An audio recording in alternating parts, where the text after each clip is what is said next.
नमस्कार दोस्तों, स्वागत है आपका बिहार एक्सप्रेस न्यूज में। तो चलिए आपको लेकर चलते हैं आज की मुख्य और ताज़ा खबरें की ओर। इससे पहले आप वीडियो को किस शहर से देख रहे हैं कमेंट में जरूर बताएं और वीडियो अच्छी लगी तो वीडियो को लाइक करके चैनल को सब्सक्राइब जरूर करें।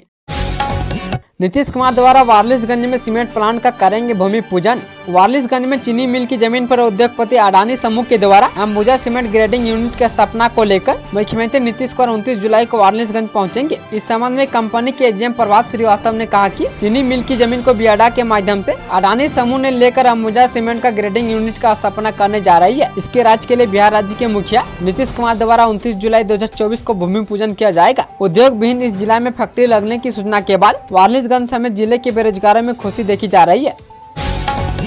बक्सर भागलपुर एक्सप्रेसवे से नवादा समेत जोड़ेंगे 12 जिले। नवादा को केंद्रीय बजट में बक्सर भागलपुर एक्सप्रेसवे से जोड़ने का तोहफा मिला है, जिससे जिले की कनेक्टिविटी में बढ़ोतरी होगी। ये एक्सप्रेसवे से 12 जिलों को आपस में जोड़ेगा, जिससे नवादा के विकास को नई गति मिलेगी। मंगलवार को केंद्रीय वित्त मंत्री निर्मला सीतारमण ने लोकसभा में बजट पेश किया, जिसमें बिहार के लिए कई घोषणाएं की गई है।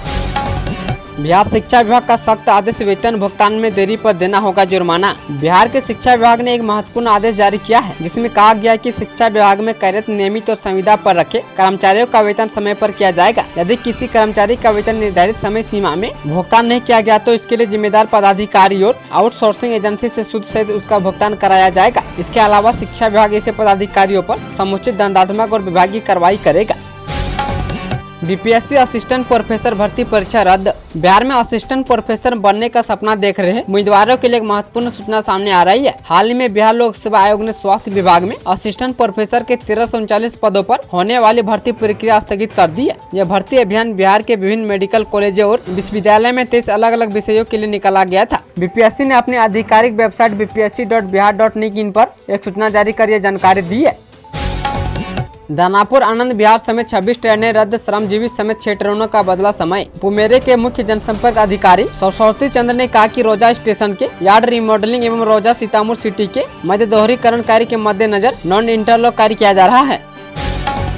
Anti paper leak bill Bihar विधानसभा में पास जाने किया है सजा का प्रावधान। बिहार विधानसभा मानसून सत्र के तीसरे दिन सरकार ने एंटी पेपर लीक बिल सदन में पेश कर दिया, जिसे ध्वनि मत से पास कर दिया गया है। विपक्ष के हंगामे के बीच प्रभारी मंत्री विजय चौधरी ने बिहार विधानसभा में राज्य सरकार की तरफ से बिहार लोक परीक्षा विधेयक 2024 पेश किया। नए कानून में प्रावधान किया गया कि पेपर लीक या इससे जुड़ी किसी भी गतिविधि में शामिल होने वाले इस कानून के तहत दोषी होंगे। समस्तीपुर में जहरीला पेय का कहर, अब तक 2 की मौत। बिहार के समस्तीपुर जिले में एक बार फिर से जहरीला पेय पीने से लोगों की जान जाने की सूचना सामने आई है। समस्तीपुर जिले के मोहनपुर थाना इलाके के जलालपुर गांव में जहरीला पेय पीने से 6 लोग बीमार हो गए हैं। बीमार लोगों में से अब तक 2 की मौत हो चुकी है। इससे पहले शराब पार्टी देने वाले उसके साथी की जान जा चुकी है। पुलिस ने इस मामले में 2 धंधेबाजों को गिरफ्तार किया है। विशेष दर्जा पर सदन में हंगामा, नीतीश कुमार ने विपक्ष की लगाई क्लास। बिहार को विशेष राज्य का दर्जा नहीं मिलने पर विधानसभा में मानसून सत्र के तीसरे दिन बुधवार को भी विपक्ष ने जोरदार हंगामा किया। सदन में मुख्यमंत्री नीतीश कुमार के बोलने के दौरान कांग्रेस और राजद के विधायकों ने हाय हाय के नारे लगाए। हंगामा इतना बढ़ गया कि सदन को दोपहर 2 बजे तक के लिए स्थगित कर दिया गया। बिहार को सड़क, एयरपोर्ट, मेडिकल कॉलेज और बिजनेस कॉरिडोर का मिला तोहफा। वित्त मंत्री निर्मला सीतारमण ने 2024-25 के लिए लगातार 7वीं बार और प्रधानमंत्री मोदी की अगुवाई वाली राष्ट्रीय जनतांत्रिक गठबंधन सरकार के तीसरे कार्यकाल का पहला बजट मंगलवार को लोकसभा में पेश किया। इस दौरान सरकार ने बिहार के लिए कई खास प्रोजेक्ट का ऐलान किया है। इस बजट में बिहार को सड़क, एयरपोर्ट, मेडिकल कॉलेज और बिजनेस कॉरिडोर का तोहफा मिला है। बिहार में कोसी का होगा मेची से मिलन, 2 दशक पुराना सपना मोदी करेंगे पूरा। केंद्र सरकार ने आखिरकार कोसी मेची लिंक परियोजना के लिए बजटीय प्रावधान कर दिया है। केंद्र सरकार की ओर से राशि मिलने के बाद अब इस परियोजना की जमीन पर उतरने की उम्मीद पूरी होती दिख रही है। मिथिला के इलाके में बाढ़ की समस्या के हल को लेकर इस परियोजना को काफी महत्वपूर्ण माना जा रहा है। मंगलवार को पेश हुए केंद्रीय बजट में वित्त मंत्री निर्मला सीतारमण ने उत्तर बिहार को बाढ़ की समस्या से निजात दिलाने के लिए कोसी मेची लिंक परियोजना को हरी झंडी देने का ऐलान किया है। बिहार में अगले 3 दिनों तक बारिश का मौसम। पटना और आसपास के क्षेत्रों में अगले 3 दिनों तक हल्की बारिश और बादल छाए रहने के आसार है। मौसम विज्ञान केंद्र की ओर से जारी पूर्वानुमान के अनुसार मानसून की ट्रफ लाइन अजमेर, गुना, मध्य प्रदेश और छत्तीसगढ़ से होकर बंगाल की खाड़ी की ओर गुजर रही है। साथ ही अरब सागर से आ रही पछुआ हवा बंगाल की खाड़ी से होते हुए बिहार के कई तराई जिलों की ओर आ गई है, जिसके कारण मौसम में परिवर्तन हो रहा है। फिलहाल अगले 24 से 48 घंटे में उत्तर बिहार में हल्की से मध्य बारिश और दक्षिण बिहार में हल्की बारिश होने की संभावना है। मोदी सरकार ने बिहार की करा दी मौज, एक्सप्रेसवे पावर प्लांट के साथ भरपूर मिलेगा कैश। नरेंद्र मोदी सरकार के पूर्वकालीन बजट में बिहार के लिए कई घोषणाएं हुई है। 3 एक्सप्रेसवे पावर प्लांट, इकोनॉमिक और धार्मिक कॉरिडोर के साथ ही बिहार को इस बार भरपूर कैश भी मिलेगा। दरअसल बजट में बिहार को केंद्र टैक्स पूल में मिलने वाली हिस्सेदारी में बढ़ोतरी की गई है। पिछले वित्त वर्ष की तुलना में इस वित्त वर्ष में करीब 9500 करोड़ रुपए की बढ़ोतरी हुई है। पिछले साल केंद्रीय करों में बिहार की हिस्सेदारी 1.13 लाख करोड़ रुपए थी। इस बार यह बढ़कर 1.22 लाख करोड़ रुपए कर दी गई है। फर्जी प्रमाण पत्र पर नौकरी कर रहे 6 शिक्षकों पर गिरी गाज। मोतिहारी में नौकरी पाने के लिए फर्जी प्रमाण पत्र लगाना बंजरिया प्रखंड के 6 शिक्षकों को भारी पड़ गया है। निगरानी अन्वेषण ब्यूरो पटना दोबारा शिक्षक नियोजन में फर्जी नियोजित शिक्षकों की चल रही जांच के दौरान इन शिक्षकों के शैक्षणिक प्रमाण पत्रों की जाँच कराई गयी। उसमें इनके मूल प्रमाण पत्र जाली निकले। निगरानी अन्वेषण ब्यूरो द्वारा इन शिक्षकों पर बंजरिया थाने में प्राथमिकी दर्ज कराई गई है। सेनानियों के लिए अच्छी खबर, सीएम नीतीश कुमार करेंगे ककोला जलप्रपात का उद्घाटन। बिहार के मुख्यमंत्री नीतीश कुमार ककोला जलप्रपात का उद्घाटन करेंगे। सेनानियों के लिए यह अच्छी खबर है। नीतीश कुमार के आगमन को लेकर नवादा में सभी विभाग के अधिकारी अपनी अपनी व्यवस्था को दुरुस्त करने में जुट गए हैं। सभी विभाग में कर्मचारियों की छुट्टी भी रद्द कर दी गई है। खबर है कि 29 जुलाई को नीतीश कुमार नवादा जिले के गोविंदपुर प्रखंड के एकातरा स्थित ककोला जलप्रपात का उद्घाटन करेंगे।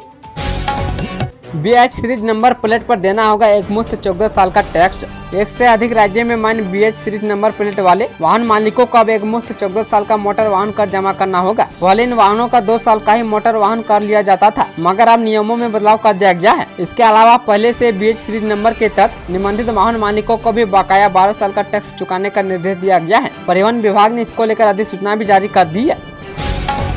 शिक्षा विभाग में अनुकंपा का इंतजार करने वालों के लिए गुड न्यूज। शिक्षा विभाग में अनुकंपा पर नियुक्ति के लिए इंतजार कर रहे आवेदकों के लिए अच्छी खबर है। नीतीश कुमार की सरकार इसे लेकर एक्शन में है। इसे लेकर सरकार की तैयारी चल रही है। अब शिक्षा विभाग में अनुकंपा पर नियुक्ति के लिए एक अलग कैडर बनाएगा। बहाली की प्रक्रिया में तेजी लाने के लिए एक नियमावली तैयार की जा रही है, जिसे जल्द ही कैबिनेट से स्वीकृति ली जाएगी। कैबिनेट की स्वीकृति के बाद राज्य में यह लागू हो जाएगा।